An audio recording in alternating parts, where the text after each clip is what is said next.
Stop right now. Click your phone so you can hear me. FireClean Sues Vuurwapen blog, QVC for guns, and an exclusive look at something new from Tactical Walls, all on this week's TGC News. Have you ever tried to put a gun together with this or this?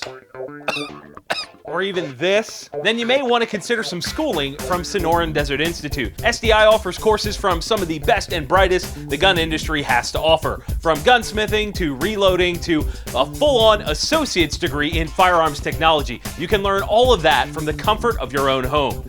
To learn more, check out sdi.edu.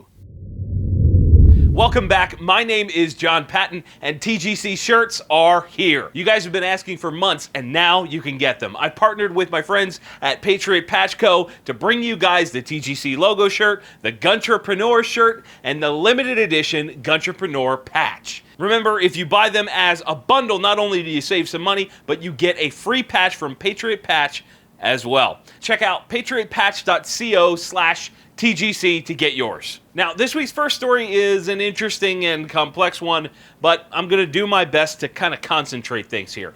FireClean is suing Andrew Toy, I don't know if that's pronounced correctly, and Everett Baker. You may recall an episode from several months back where I talked about LubeGate 2015 and how everyone was freaking out about FireClean and what it was actually made of. It spawned from an article titled FireClean is Crisco, which was published on Tuoy's site called Vuurwapen blog. There was also another post where FireClean and Larry Vickers were called out with the title, Where There's Smoke, There's a Liar.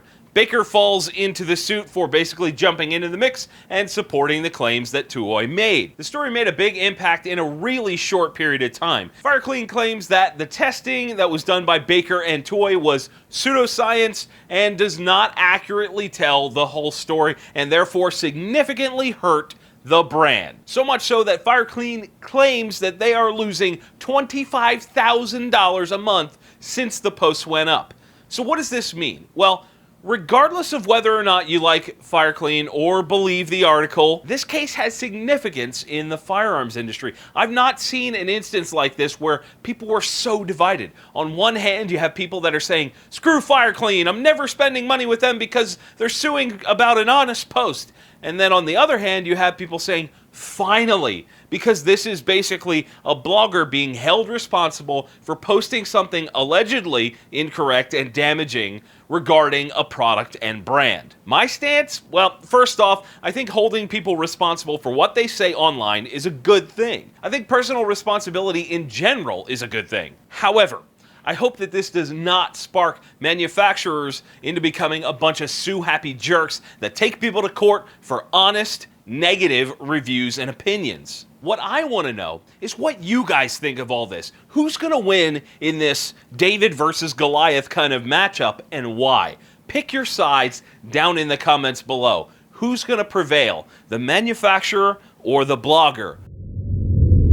And in swing and a miss news, a new QVC type shopping channel called Gun TV launched the other day to sell guns and other related items on live television. It's put together by a company called the Social Responsibility Network, which sounds more like a screwed up political party than a TV network. The idea is kind of neat, actually. It's certainly never been done before, but that's about where my support for Gun TV stops. The basic concept of talking about a gun and its features to sell it, as well as mixing in a bunch of other footage from the range, is fairly simple. The process is legal because you pay the company a 20% deposit and then the gun gets shipped to your local FFL to finish the transaction. I watched a segment where Amy Robbins, who you may know as the talking prop on NRA's show called Noir, was the main host, and she was trying to sell a Taurus 709. Imagine if you took somebody to the range like maybe once or twice, and then all of a sudden they were trying to sell you a gun. That's what it felt like. Between bad camera angles, the poor presentation of information, and the overhyped features of a mediocre gun, it was like pouring a nice cold glass of milk, only to find out that when you take the first sip, it was past the due date. Yum. But then I thought to myself, I'm not the right audience for this. This isn't for me. It's clearly not meant for anybody that's actually a gun enthusiast. This is a thing for new gun owners and people that aren't really enthusiasts. I mean, Guns TV pushing safety and education is great for everyone, but even better for newbies. However, the overall vibe that I got from it, much like a lot of the content the NRA puts out these days, is that the people behind it don't know anything about guns or give a damn about real gun owners. It just feels disingenuous. I'll put it to you this way. You know how we all loathe the misinformation and pushiness of bad gun store clerks? This is the televised version of that. I absolutely love the idea of bringing gun safety and education into people's homes, but Gun TV's execution of that concept falls far short of getting my stamp of approval. And on hashtag not a review, the segment where I take a product and give you guys a hands-on spotlight, we've got an exclusive look at the new RFID line from Tactical Walls. That's right, we are the first to show you this anywhere. I'm sure at this point most of you are familiar, but for those of you that aren't, Tactical Walls is all about making high-quality furniture that hides your guns in plain sight, quite literally. This particular unit is the 1450M, aka a 5-foot-tall mirror that mounts into your wall. Normally, you would use a set of magnets to unlock and then slide the front to the side, which is super smooth and kind of reveals two sections in the gun safe, each of which has magnets attached to them so that you can put guns in it and have them stick, as well as the Velcro backing so that you can stick other things that may not be able to stick via magnets. And that's kind of one of my favorite features, that they actually thought of the best possible way to kind of universally attach guns and magazines and knives and stuff like that. But the real story here is that they've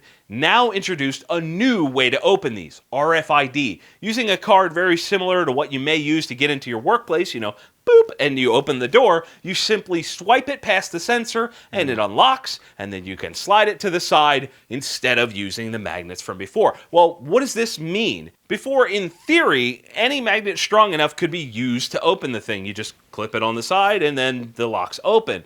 Now, it only responds to a certain frequency that's in your card, which essentially makes it more secure of a safe. The lock also has a break strength of about 450 pounds, which probably means you're going to break the wall before you break the lock. And of course, all of that with the high-quality exterior finish that you guys are used to from Tactical Walls. And as far as I'm concerned, I really like the idea of having some guns tucked away just in case things get sideways, and plus I like practicing my dance moves in front of the mirror. Dun, dun, dun, dun, dun, dun. If you guys want to learn more about this incognito storage, you can click the link in the description to head over to tacticalwalls.com, and be sure to stick around until after the break for this week's Friendly Fire.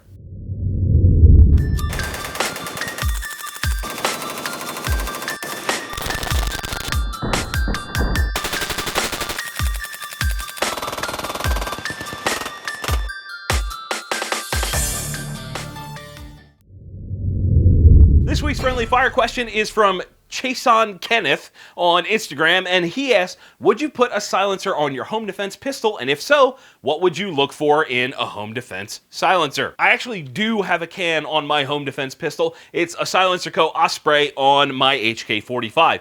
I'm of the belief that if you do have to discharge that thing inside the house, I want to preserve my already damaged hearing. I've been a drummer for years, so my ears are kind of screwed up. And in regards to what to look for in a home defense silencer, you need to find something that has good first round pop, and no, the Osprey does not.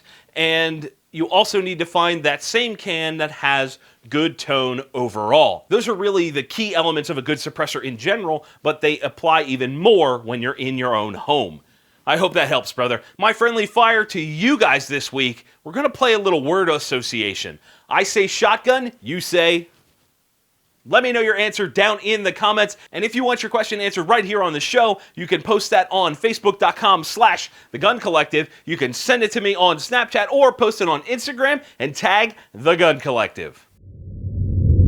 And unfortunately, that is it for this week's show. I hope you guys were able to look away from my mark on my hand here. I actually got shot with simunitions over the weekend at King 33 Training Center up in Southington, Connecticut, which was awesome, but we'll get into that another time. Guys, you know what to do. If you enjoyed the episode, hit that like button and share it with your friends. If you didn't, let me know down in the comments so we can talk about it. Do not forget to subscribe. You won't want to miss a single week of the show. And as always, thank you all for watching. We'll see you soon. The shirts worn in today's episode of TGC News were provided by Patriot Patch Company. Click the link in the description to learn more.